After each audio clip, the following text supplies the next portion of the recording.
তো বড় একটা দিন, কারণ আরজি কর ধর্ষণ খুনের যেখানে দাঁড়িয়ে মামলার রায়দান এবং একমাত্র গ্রেপ্তার সঞ্জয় রায়, যেখানে বারবার হাইলাইট করব একমাত্র গ্রেপ্তার সঞ্জয় রায়, আর এই সঞ্জয়ের বিরুদ্ধে একাধিক ধারা দেওয়া হয়েছে। 162 দিন পর আরজি কর মামলার এই রায়দান। শিয়ালদহ আদালতে আরজি কর মামলার রায় শোনাবেন শিয়ালদহ আদালতের বিচারক অনির্বাণ দাস।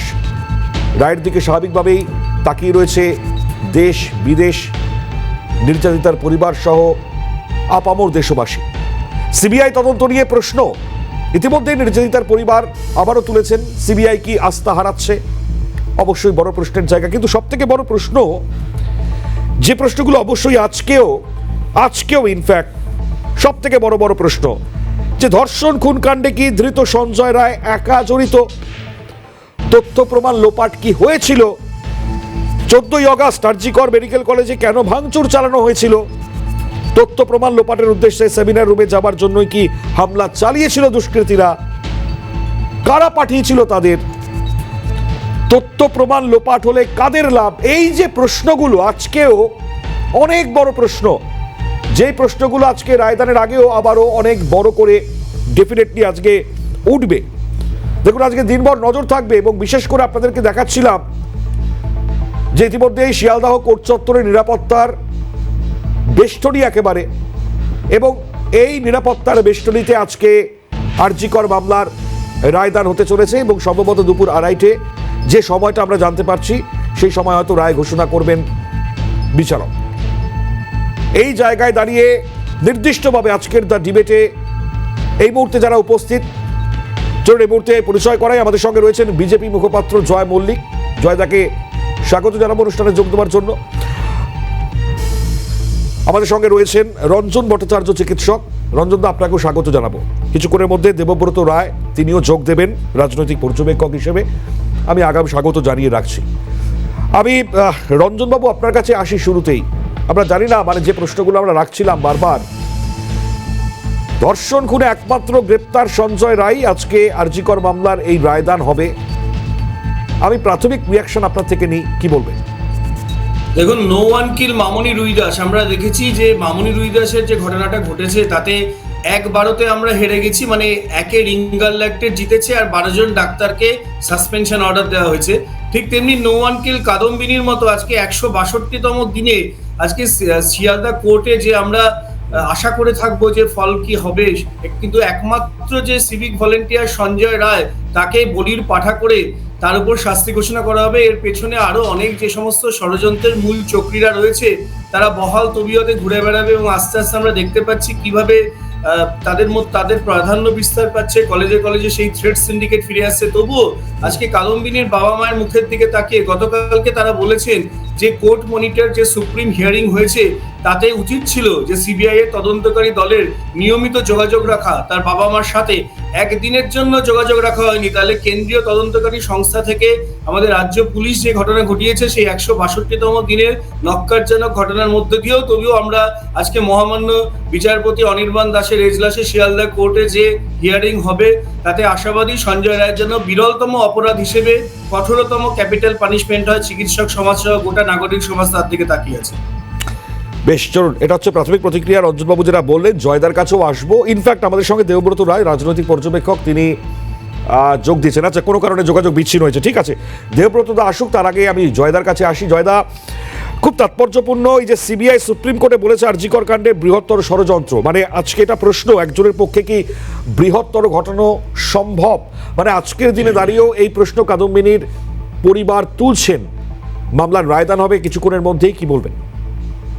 একটা সরকারি মেডিকেল কলেজ, যে মেডিকেল কলেজে চারিদিকে সুরক্ষার বেষ্টনী থাকা উচিত, কতটা ছিল আমরা জানি না, কিন্তু একটা সিভিক ভলেন্টিয়ারের একার মস্তিষ্ক প্রসূত একটা প্ল্যান, তারপরে সেটাকে এক্সিকিউট করে একটা মহিলাকে এইভাবে মারা, খুন করা, অ্যান্ড দ্যাট অলসো একটা সেমিনার রুমের মধ্যে, তাহলে সরকারি মেডিকেল কলেজের কোথাও গিয়ে এই জায়গাতেই যেন প্রশ্ন উঠছে, এটা একার মাথার কাজ নয়, একা এই সঞ্জয়ের কাজ নয়।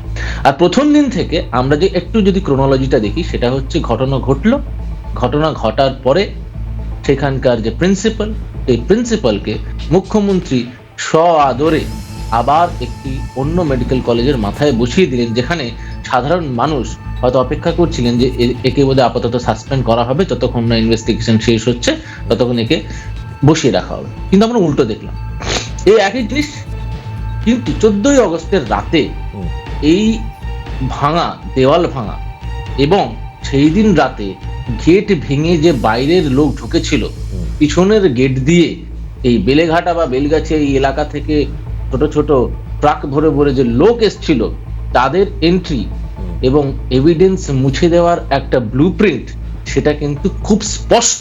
তার কারণ মমতা বন্দ্যোপাধ্যায় কোথাও বিনীত গোয়েলকে বোধহয় এটা বলেছিলেন যে তুমি অপারেশনটা করো, অপারেশনটা তোমার চোখের সামনে দাঁড়িয়ে যেন হয়, পুলিশ প্রশাসন এনশিওর করবে যাতে এভিডেন্স ওখান থেকে মুছে ফেলা যায়, না হলে কিন্তু পুলিশ প্রশাসনিক খুঁজে পুরো আমার মুখ্যমন্ত্রীর চেয়ারটা অব্দি টানাটানি পড়ে যাবে। আজকে সেটাই আমরা দেখলাম, পুরোপুরি এভিডেন্স মিটিয়ে দেওয়ার একটা ব্লুপ্রিন্ট তৈরি করে এই এভিডেন্স মোছা হলো। সন্দীপ ঘোষ যেখানে সব থেকে প্রাইম অ্যাকিউজড, তাকে ওইখান থেকে বের করে একটা অন্য মেডিকেল কলেজের মাথায় বসিয়ে দেওয়া হলো। এই সবকিছুর মধ্যে মুখ্যমন্ত্রীর কোথাও একটা নিট অ্যান্ড ক্লিন একটা ইনভেস্টিগেশনের কোনো রকম প্রবণতা ছিল না, বরং যারা এর মধ্যে যুক্ত তাদেরকে বাঁচানো। ডিসি সেন্ট্রাল, আজকে ডিসি সেন্ট্রাল এরকম একটা বক্তব্য রেখেছিলেন, সেই ডিসি সেন্ট্রাল কোথায় আছে? তাকে আজকে খুঁজে পাওয়া যাচ্ছে না। তো এই ঘটনাগুলোর থেকেই কোথাও মনে হচ্ছে এটা একার কাজ নয়, কোথাও একে বলিকা বাকরা বানানো হয়েছে, বলির পাঁঠাবাজ বানানো হয়েছে, এবং এর সঙ্গে আরো অনেকে যুক্ত ছিল। সে দোষ করে থাকলে, দোষ যদি করে থাকে, ইনভেস্টিগেশনে নিশ্চয়ই সেরকম জিনিস উঠে এসছে, যার জন্য সেটা কোর্টে জমা পড়েছে, এবং তার ওই এভিডেন্সের ভিত্তিতেই মহামান্য আদালত আজ সাজা ঘোষণা করবেন। সাজাতে কি ঘোষণা হয় সেটা আমরা দেখার অপেক্ষায় আছি। জয়দা, আমরা ঠিক এটাই দেখার অপেক্ষা রয়েছি, আমরা প্রত্যেকেই দেখার অপেক্ষা রয়েছি কি সাজা ঘোষণা করা হয়। কিন্তু আমি আপনার এই কথা ধরে রঞ্জনদার কাছে আসবো। ঠিক এই জায়গায় আমি যেই প্রশ্নটা রাখছিলাম যে সিবিআই সুপ্রিম কোর্টে বলেছিল আরজি কর কাণ্ড বৃহত্তর ষড়যন্ত্র, তো রঞ্জনদা যদি বৃহত্তর ষড়যন্ত্র বলেই থাকে সিবিআই, তাহলে আজকে এই সেই একজন ছাড়ার কাউকে পাওয়া গেল না, এটা কতটা বড় গাফিলতির জায়গায় আমরা বলবো? সিবিআই এর প্রথম মুখবন্ধক হবে তদানীন্তন যে chief justice of India justice Chandrachud দেখেছিলেন, তা দেখে তিনি শিউরে উঠেছিলেন এবং তার বক্তব্য ছিল যে এরকম ঘটনা, মানে এ তো বৃহত্তর ঘটনা, এরকম বিরলতম ঘটনা আমরা দেখতে পাইনি, গভীরতম ষড়যন্ত্রের ইঙ্গিত আমরা পেয়েছিলাম এবং আমরা আশাবাদী ছিলাম হয়তো সুবিচার আসবে। কিন্তু ধাপে ধাপে যেভাবে ঘটনা প্রভাব এগোতে থাকলো, আজ যদি 9ই আগস্ট থেকে ধরি, তার পরের দিন সঞ্জয় রায়কে আমাদের কলকাতা পুলিশ অ্যারেস্ট করলো। 13ই আগস্টে তারপরে যে আমাদের তদন্তভার সিবিআই এর উপর ন্যস্ত করা হলো। 14ই আগস্টে ঘটলো অদ্ভুত ঘটনা, সেখানে যে প্রমাণ লোপাটের জন্য ভাগ্যিস যে সমস্ত নিরক্ষর লোকজন গিয়েছিল সেই বেলগাছিয়া থেকে, তারা 3rd ফ্লোর আর 4th ফ্লোরের ব্যবধানটা বুঝতে পারেনি, বা জেনেও হয়তো না জেনে বুঝে যে দেওয়ালটা ভাঙার চেষ্টা করলো। পরের দিন আবার সেখানে রীতিমতো 9 তারিখের পরে 10ই আগস্টের অর্ডারে তদানীন্তন অধ্যক্ষ সন্দীপ ঘোষ একটা অর্ডার তুলে সেটাকে পিডব্লিউডি সিভিলকে দিয়ে ভাঙানোর চেষ্টা করলেন। আমরা দেখতে পেলাম যে লাল জামা পরা ফিঙ্গারপ্রিন্ট এক্সপার্ট ইতিমধ্যে বলে দিলেন যে সেখানে কে ছিল। ডিসি সেন্ট্রাল আমাদের বলে দিলেন কারা কে লাল জামা পরা এক্সপার্ট। ডিসি নর্থ চলে গেল টাকার থলি নিয়ে। একের পর এক ঘটনা প্রবাহের সাথে সিবিআইও যেটা করেছে সেটাও কিন্তু বাঞ্ছনীয় নয়। আমরা বারবার করে ভেবেছিলাম যে একই জিনিসের পুনরাবৃত্তি হলো। 58 দিনের মাথায় যে চার্জশিট সিবিআই পেশ করলো, প্রারম্ভিক চার্জশিট, তাতে সেই সঞ্জয় রায় যেটা কলকাতা পুলিশের তদন্ত রিপোর্ট, সেটা কি পুনরাবৃত্তি করা হলো? তা সত্ত্বেও আপনি যদি ভাবেন যে 13 তারিখের যে সিবিআই তদন্ত নিল, 14 তারিখে সন্দীপ ঘোষকে তাকে ছুটিতে যেতে বলা হলো, এবং আপনারা একটু আগেই বলছিলেন যে 6 ঘন্টার মধ্যে আরজিকর থেকে ন্যাশনাল মেডিকেল কলেজে একটা জাম্প হলো। ঠিক সেই জাম্পটা যেটা দৌড়বি সৌত্রিক রায় নর্থ বেঙ্গল মেডিকেল কলেজে এবং কুচকাওয়াজ ক্যাপ্টেন এসেছিলেন যে রাতারাতি রেড রোডের যে প্যারেড হবে সেই প্যারেডে অংশগ্রহণ করার জন্য। প্রত্যেকটা জায়গায় যে রন্ধে রন্ধে দেখা যাচ্ছে যে একটা প্রমাণ লোপাটের সাজিশে ষড়যন্ত্র হয়েছিল, সেটারই একটা বৃহত্তর জায়গা আজকে 162 দিনের মাথায় আমরা। তাহলে এই জায়গাটা কেন সিবিআই ধরতে পারলো না, আমার এটা ডেফিনেটলি প্রশ্ন থাকবে। এবং দেবব্রত রায় তিনি যোগ দিয়েছেন, রাজনৈতিক পর্যবেক্ষক। দেবব্রত দা, স্বাগত জানিয়ে আপনার কাছেই ঠিক এই প্রশ্নই রাখবো। ডেফিনেট প্রশ্ন, পুলিশের তদন্তে ভরসা হারিয়েই সিবিআই তদন্ত চেয়েছিলেন কাদম্বিনীর পরিবার, এবং সেই তদন্তেও বড়সড় প্রশ্নের জায়গা আজকে অ্যারাইজ হয়ে গেল। আবারও তারা সেই প্রশ্নই করছেন। খুব স্বাভাবিকভাবেই এই গোটা ঘটনাতে একমাত্র গ্রেপ্তার সঞ্জয় রায় ছাড়া আর কেউ নয়। যদি বৃহত্তর ষড়যন্ত্র এটা সিবিআই বলে থাকতে পারে সুপ্রিম কোর্টে, তারপরেও তো প্রশ্ন আজকে ঠিক রায়দানের আগে পর্যন্ত কি বলবেন? দেখুন, প্রশ্নটা বিচার ব্যবস্থাকে নিয়ে যখন করা হচ্ছে, আদালত লজিক চায়, আদালত প্রমাণ চায়। এখন গল্প তো অনেকেই বানাতে পারে ওনাদের মনের মতো, পছন্দের আততায়ী দরকার, পছন্দের খুনি দরকার, ওনাদের মনের মতো বলতেই পারেন, ওনার মনের মতো ঘটনা সাজাতে পারে, কিন্তু আদালত যথেষ্ট প্রমাণ দরকার। কলকাতা পুলিশ তথা রাজ্য পুলিশ তদন্ত করতে পারছিল না, ওনাদের মনে হয়েছিল তদন্ত শিফট করা হয়েছে সিবিআই এর কাছে, তদন্ত চলছে সুপ্রিম কোর্টের নজরদারিতে। এখানেও যদি প্রশ্ন করেন আর তো কিছু বলার নেই। এখন আমরা পরপর এখন আমরা দেখতে পাচ্ছি না, প্রশ্নটা তো এই কারণেই তারা করছেন যে এই যে 14 তারিখ মধ্যরাতে যে হামলার ছবিটা দেখেছিলাম সেটা তো আর কেউ বানাননি, সেই ছবিগুলো তো স্পষ্ট ছিল। 14 তারিখ যে রাতে হামলা হয়েছিল সেখানে আহত কারা হয়েছিল দেখা গেছে 30 জন পুলিশকে হামলা কেন হয়েছিল এটা ইম্পর্টেন্ট, কারা আহত হয়েছিল এটা ইম্পর্টেন্ট নয়, হামলা কেন হয়েছিল অবশ্যই ইম্পর্টেন্ট। প্রশাসন মার খেয়েছিল সেখানে, হ্যাঁ ঠিক আছে, কেন হামলা হয়েছিল আগে সেটা বলুন। শুনুন, হামলার প্রমাণ লোপাট এই যে প্রশ্নটা উঠেছে, এখন দেখুন, এখন আততায়ীকে শাস্তি দেওয়ার সময় এসছে। আততায়ী সর্বোচ্চ শাস্তি পাক, এটা আমরা চাই। অনেকে আবার মনে করেন উনি আততায়ী নন, সঞ্জয় ঘোষ প্রকৃত দোষী নয়। এখন আদালতের কাজ তো প্রকৃত দোষীকে খুঁজে বার করে। আমরা আদালতেরকে সম্মান জানাই, শ্রদ্ধা জানাই, আমরা যে গণতন্ত্রে বাস করি। এখন ওনাদের যদি আদালতের রায় মানে ভালো না লাগে, যদি বিশ্বাসযোগ্য মনে না হয়, আরো তো রয়েছে পরবর্তী অধ্যায়ে, যা লোয়ার কোর্টে তো রায় দেবে, তারপর আরো তো আপার কোর্ট রয়েছে, উনি যাবেন, দেখা যাবে। তারপর তো মানুষের আদালতে রয়েছে। শিবমণিকে আমরা দেখেছিলাম যে পারকাশন স্পেশালিস্ট, ঠিক তেমনি কিন্তু সঞ্জয় রায় এবং আরেকজন আমাদের মুখপাত্র ছিলেন, আমরা অতীতের স্মৃতিচারণা দেখতে পারি, পুলিশ ভ্যান, প্রিজন ভ্যানকে তারা কিন্তু দাপিয়ে বাজাচ্ছিলেন। সঞ্জয় রায় কিন্তু সেদিন বলেছিলেন আমি দোষী নই, আমাকে ফাঁসানো হচ্ছে, আমার বিরুদ্ধে এরকম ষড়যন্ত্র আনা হচ্ছে, আসল দোষী সাব্যস্ত হয়নি। তাহলে সঞ্জয় রায়ের কি প্রকৃত মুখ খুলেছিল, সেই বয়ানটা কি এসেছিল? এগুলো কিন্তু অনেক প্রশ্নের দাবি রাখে, কারণ সঞ্জয় রায় যদি প্রাইম অ্যাকিউজ রঞ্জন বাবু আমি আসছি, এই যে ডিবেট আপনারা করছেন আমি আসছি, তার আগে আমাদের মনেও যে প্রশ্নগুলো উকি দিয়েছে আমি একটুখানি ফুল স্ক্রিনে দেখাই, আপনাদের সামনেও তুলে ধরি। খুব স্বাভাবিকভাবে যে প্রশ্নগুলো খুব ইম্পর্টেন্ট আজকে আরজিকর মামলার রায়দানে ঠিক আগে যে প্রশ্নগুলো এই মুহূর্তে স্ক্রিনে দেখাচ্ছি, দেখুন কেন আরজিকর কাণ্ডে রায় ঘোষণায় এত দেরি? আমাদের প্রথম প্রশ্নের জায়গা তো অবশ্যই এটা। পুলিশি তদন্তে ভরসা হারিয়ে সিবিআই তদন্ত চেয়েছিল পরিবার, আজ এখনো সিবিআই তদন্ত নিয়েও প্রশ্ন তুলছেন কাদম্বিনীর বাবা মা। তবে কি আস্থা হারাচ্ছে সিবিআই? অবশ্যই বড় প্রশ্ন। আরজিকর আন্দোলন ঝড় তুলেছিল গোটা রাজ্যে, প্রভাব পড়েছে দেশের বাইরেও।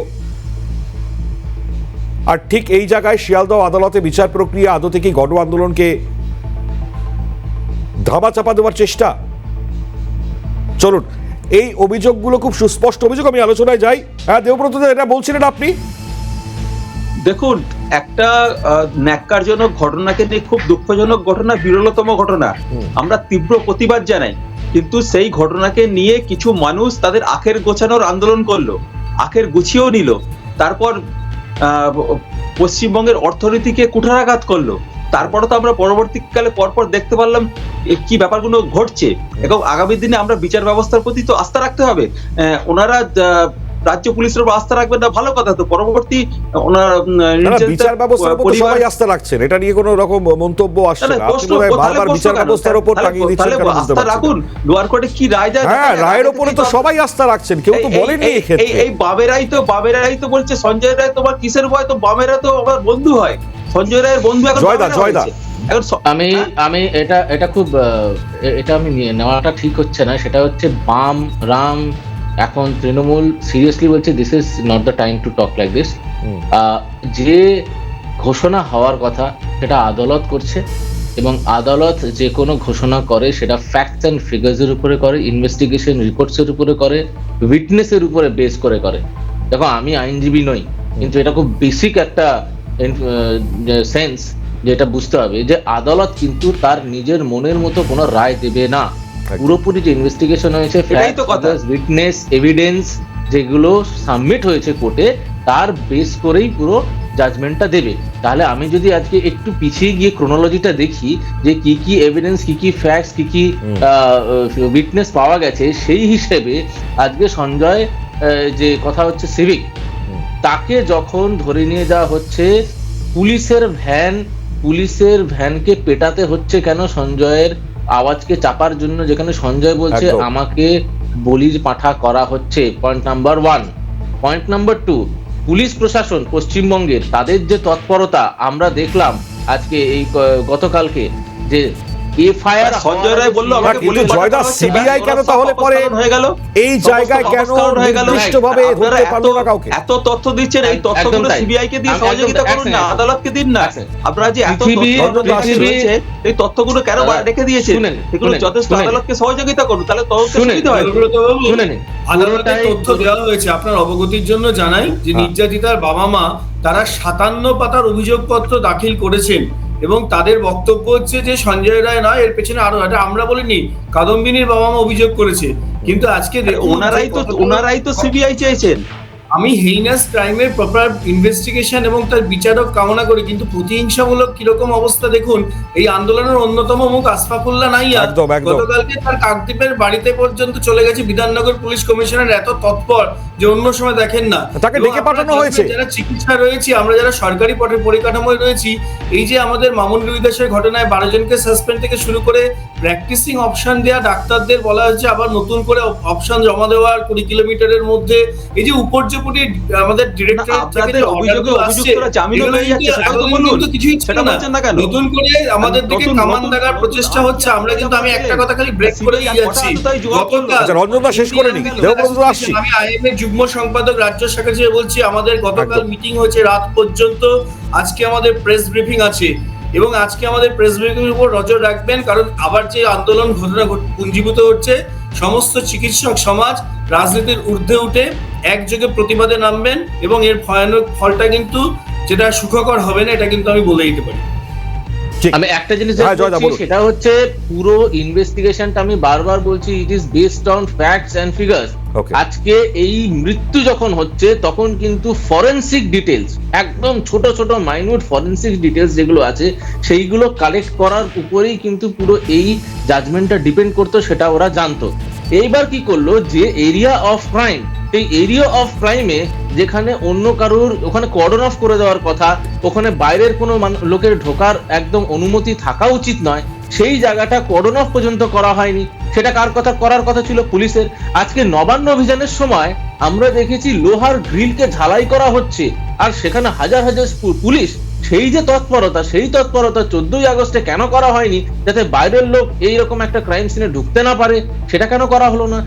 বডি যখন পুড়িয়ে দেওয়ার কথা হচ্ছে, বডি যখন সৎকার করার কথা হচ্ছে, তখন দুটো বডি অলরেডি লাইনে আছে, সিকোয়েন্সে আছে, সেখান থেকে সেইগুলোকে পেরিয়ে গিয়ে, স্কিপ করে গিয়ে, তাড়াহুড়ো করে তৎপর হয়ে ওইখানে কেন বডি আগে ভাগে জ্বালিয়ে দেওয়া হলো? এই সমস্ত ঘটনার থেকে কিন্তু একটা জিনিস স্পষ্ট হয়ে আসছে যে কোথাও এই ঘটনাকে ধামাচাপা দেওয়া আর অ্যাকচুয়াল যে দোষী তাকে লুকোনো, এভিডেন্স মিটিয়ে দেওয়া, সমস্ত একটা পূর্ণ প্রচেষ্টা হয়েছে। এবং ফরেনসিক ডিটেলস গুলোকে মাথায় রেখে, কারণ বডি যদি থাকতো, বডি থেকে অনেক কিছু, বডি যদি প্রিজার্ভ করা হতো, অনেক কিছু মেডিকেল এভিডেন্স বেরিয়ে আসতো।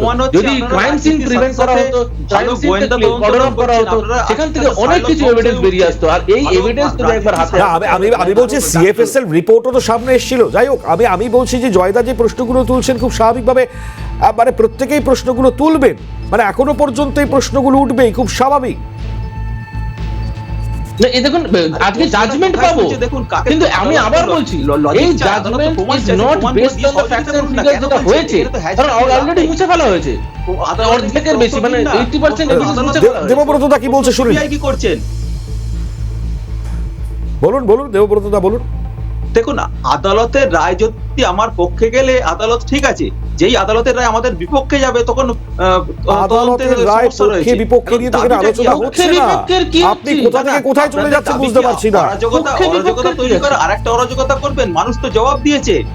আপনাদের জবাব ওই 3% 4% গিয়ে ঠেকেছে। বেঙ্গল না মানুষকে মনে দেখুন, হয় মানুষকে ভারতবর্ষের আপনারা প্রত্যেকটা ব্যক্তি চাইছে একটা দ্রোহ বিদ্রোহ অনেক কিছু করেছেন, এমন সাজা মানুষকে হোক, উৎপাত যেটা করেছেন, এমন মানুষের দণ্ড দেওয়া হোক, যেটা নিজেদের একটা আফেক্টটা ঠিক রীতিমতো গুছিয়ে নিয়েছেন, নিয়ে benchmark হয়ে মানুষের থাকবে, মানুষ না না, আমরা তো দেবব্রত তো এখনো বলছি, জয়দা যেটা বলছে, যেই ঘটনা ঘটিয়েছে তার ন্যাক্কারজনক যে ঘটনা, একদম তার সাজা মানে অস্বীকার যা করছে না। হয় সর্বোচ্চ সাজা সেটা হওয়া উচিত বলে প্রত্যেকে মনে করে। Absolutely. অবশ্যই হোক। আর এই ঘটনা আমি বলতে চাই। একার মাধ্যমে হয়েছে, এটাই সব থেকে বড় প্রশ্ন, কি সম্ভব? ওই তো এটা হয়। নিশ্চয়ই উনি প্রশ্ন করছেন, প্রশ্ন যখন করছে জবাব দেওয়ার দায় ওনার, উনি জবাব দেবেন, উনি তথ্য দেবেন। তাহলে প্রশ্ন তো সিবিআই কে করছে, সিবিআই তারা ঠিকঠাক কাজ করছে নাকি? সিবিআই কে প্রশ্ন করুন, সুপ্রিম কোর্টের নজরদারিতে তদন্ত হচ্ছে, তারা কি ঠিকঠাক কাজ করছে না? তো রাজ্য সরকারকে বলে গেলে কি, রাজ্য সরকার তো কোনো দায় নেই, রাজ্য সরকার পাচ্ছিল না, রাজ্য না সরকার মানে দেবব্রত দা বলছেন আগামী সময় তাহলে পরে কি এরপর যদি কখনো সিবিআই তদন্ত হয় কোনো ক্ষেত্রে, তাহলে কি প্রশ্নের মুখে পড়ে যাবে সিবিআই তদন্ত? সিবিআই কেন, সেটা যারা সিবিআই তদন্ত করছে এফবিআই তারা বলতে পারবে। পৃথিবীর এটা রাজ্য সবথেকে সরকার, ওনাদের কথা বেস্ট অপদার্থ, আপনি রাজ্য টিম সরকার নিয়ে পুলিশ আসুন। অপদার্থ, তাদের কাছে রাষ্ট্রপতি যদি নতুন এভিডেন্স না নতুন থাকে, কিছু তাদের কাছে যদি তদন্ত করে ফরেনসিক বার করতে ডিটেইলস পারলো না থাকে, কোনো অপরাধী তাদের কাছে করতে যদি পারলো না। উইটনেস না যা পৌঁছায়, sample testing কেউই হচ্ছে, সঞ্জয় রায় এর প্রমাণ হয়ে ইনভেস্টিগেশন গেছে, থেকে DNA বের করে সবই প্রমাণ ডেটা হয়ে ফ্যাক্ট গেছে। বের করে একদম। কোর্টের কাছে দিতে খুব পারবে। গুরুত্বপূর্ণ জায়গা। আমি একদম এই জায়গা থেকে দাঁড়িয়ে রঞ্জন দা আপনার কাছে ঠিক এই পরিস্থিতিতেই প্রশ্ন রাখবো, তাহলে পরে এই যে সেমিনার রুমে যাওয়া, সেদিনই ভাঙচুর এবং এই যে পরিস্থিতিটা তৈরি হলো, তার কারণটা কি বলে আপনি মনে করেন, সংক্ষেপে বলে দিন। দেখুন, আপনি খুন ধর্ষণ এবং তার সাথে পাহাড় প্রমাণ দুর্নীতি দুটো তদন্ত আলাদাভাবে চলছে। আমি যদি খুন ধর্ষণের প্রসঙ্গে আসি, সেখানে সিএফএসএল এর যে রিপোর্টটা 5 সদস্যের কমিটি জমা করেছে, সেখানে ক্যাটাগরিক্যালি একটা মারাত্মক অভিযোগ রয়েছে যে প্লেস অফ অকারেন্সটা কোথায়। কারণ সেমিনার রুমকে কিন্তু তারা প্লেস অফ অকারেন্স মনে করছে না। আমরা কিন্তু চাদরের রং পাল্টাতে দেখেছি, লাল নীল সবুজ বিভিন্ন রকম, যেরকম রাজনীতির জার্সি পাল্টায়, ঠিক তেমনি আমরা দেখতে পেয়েছি যে সিএফএসএল এর যে ক্যাটাগরিক্যালি তারা যে প্রায় 40টার বেশি ছবি দিয়ে যে তথ্য প্রমাণ দিয়েছেন, সেখানে কিন্তু অনেক অসঙ্গতি রয়েছে। নার্সিং স্টেশনে যারা ডিউটি করছিলেন তাদের থেকে কিছু জানা হয়নি। সেদিন রাত্রেবেলা যে ফুড ডেলিভারি বয় যে দিয়েছিল তার থেকে কিছু জানা হয়নি। অনেক অসঙ্গতি, এবং যে 4 জন ছিলেন তার সাথে তাদের ক্ষেত্রে যে প্রকৃত তথ্যগুলো উঠে এসছে সেগুলো অসম্পূর্ণ। দেবব্রত বাবুর সাথে একটা ব্যাপার আমি একমত যে হ্যাঁ, প্রমাণ দরকার এবং প্রমাণের বেশি সাজা হবে, কিন্তু শুধু হার্ড এভিডেন্স নয়, অনেক সফট এভিডেন্স নষ্ট করা হয়েছে সেই দিন। একদম রঞ্জন দা, আপনি যেগুলো ইম্পর্টেন্টলি Exactly. বলছেন। চলুন, আমার যেহেতু আজকে সময় নেই, আলোচনা অনেক দীর্ঘ হয়তো হওয়া উচিত ছিল, কিন্তু সংক্ষিপ্ত সময়।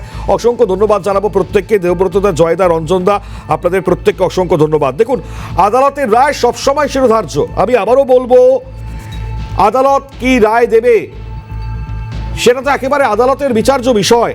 আদালতের রায় নিয়ে আমাদের কোনো মন্তব্য নেই, কিন্তু আমরা আমাদের যতগুলো প্রশ্ন, তা হলো এই পুলিশ, তা হলো সিবিআই, তা হলো এই তদন্ত নিয়ে। কাদম্বিনীর বাবা মা যে প্রশ্ন তুলছেন, আজ পর্যন্ত তার সঠিক উত্তর আমরা আগামী দিনে পাবো কিনা তা নিয়ে। এখানে শেষ করছি দ্য ডিবেট। অন্যান্য সব খবরের জন্য আপনাদের নজর থাক সিএনএন।